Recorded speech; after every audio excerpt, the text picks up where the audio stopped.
Welcome back, Healthline Champions. Today, we're focusing on diabetic retinopathy, an eye condition.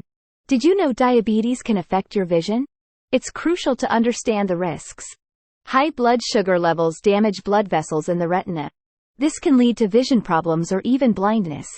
Early detection is key in managing diabetic retinopathy. Regular eye exams can help catch any issues early. So, make sure you're scheduling those eye appointments. Now, don't worry, we're not here to scare you.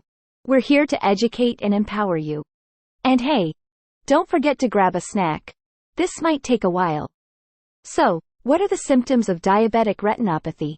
Blurry vision, floaters, and difficulty seeing at night are common signs. If you're experiencing any of these, it's time for that eye checkup. Remember, laughter is the best medicine. So, we'll sprinkle in some jokes along the way. Why did the eye refuse to work out? Because it didn't want to get too cornea. Alright, I'll stop now. Let's get back to the important stuff.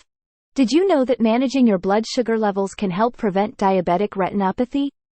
Eating a balanced diet and staying active are key. But let's be real, sometimes we all need a cheat day. Life's all about balance, right? Just like trying to balance on one foot after an eye exam. Trust me, it's not easy. Alright, let's talk about treatment options. Laser therapy and injections are common treatments for diabetic retinopathy. It's amazing what modern medicine can do, right? Remember, it's important to stay positive throughout your journey with diabetes. A positive mindset can make all the difference.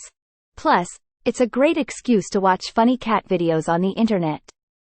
Cats always make everything better, don't they? Alright, time to wrap things up. Remember, we're here to support you on your health journey. So, give us a thumbs up if you enjoyed this video. And don't forget to subscribe to Healthline Champions for more informative content. Thanks for watching, and until next time, take care of yourself and your eyes.